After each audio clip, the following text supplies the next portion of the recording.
শালা টাকা নাই, আমারে বলতে পারিস নাই? অন্তর সাহেব তো মনে হচ্ছে মালদার ব্যক্তি, তাই না? হ, বলতে পারিস।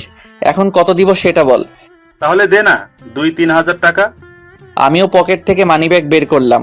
মানিব্যাগ খুলতেই তানভীর আমার মানিব্যাগের দিকে হা করে তাকিয়ে আছে। এই শালা কি দেখিস? শালা, তোর মানিব্যাগে এতগুলো হাজার টাকার নোট?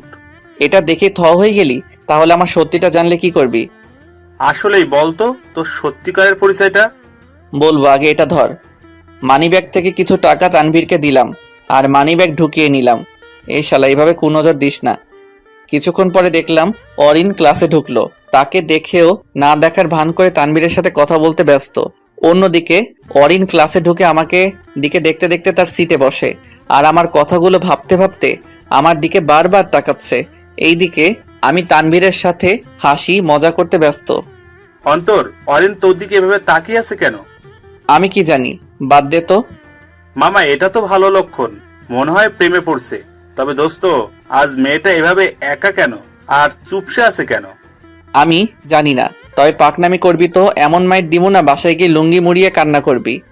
দোস্ত, এটা কোন লেভেলের ধমক ছিল? এভাবে ধমক দেয়? আমি দিই।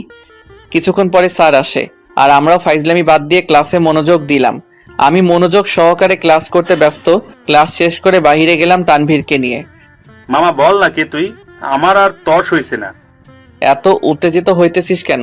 শালা, বললাম তো, সময় হলেই জানতে পারবি। আচ্ছা, আমি বাসায় যাব। আমিও যাব। তাহলে চলো। আমি তানভীরকে নিয়ে আমার ভাড়া বাসায় গেলাম। সেখানে ভিতরে যেতেই তানভীর আমার রুম দেখতে লাগলো। কি রে, কি দেখিস? না, ভালোভাবে রুম সাজিয়ে রাখছিস। দোস্ত, আমিও তোর সাথে থাকবো চিন্তা করতেছি। কেন, আমার সাথে কি? কি মানে? এখানে থাকলে দুজনেই সেই মজা করতে পারবো। প্রয়োজনে দুজনে ভাড়া দেবো, কিন্তু আমিও থাকবো। আচ্ছা ঠিক আছে, থাকিস। এখন আমাকে কিছু রান্না করতে হবে। সো তুই দেখ ঘুরে ঘুরে। আমার রুমের মধ্যে ছোট করে একটা কিচেন আছে, সেটাতে আমি রান্না করে খাই। আমিও দুপুরের খাবার রেডি করলাম। এরপর দুজনে খেয়ে নিলাম। এরপর কিছুক্ষণ রেস্ট করে বিকালে দুজনে ঘোরাফেরা করতে গেলাম। সন্ধ্যায় তানভীরের সাথে নাস্তা করে নিলাম। এরপর তানভীরকে বিদায় দিয়ে আমিও আমার বাসায় চলে গেলাম। সেখানে গিয়ে আমিও আমার ছোট টেবিলে পড়তে বসে পড়ি। রাত পর্যন্ত, পরে খাওয়া দাওয়া করে শুয়ে পড়লাম। অন্যদিকে এখনো অরিনের মাথায় সেই কথাগুলো ঘুরপাক খাচ্ছে। মনে হচ্ছে আমার কথাগুলো অরিনের মাথায় একদম আটকে গেল। ছেলেটা সত্যি বললো, আব্বুর ক্ষমতা ছাড়া আমি কিছুই না। আর আমিও এমনটা হতে চাইনি, কিন্তু সঙ্গ দোষের জন্য এমনটা হয়ে গেলাম। আর কেন আমাকে আমার আব্বু থামালো না? আসলে এই ছেলেটা সত্যি ও সঠিক কথাগুলো বললো আমাকে।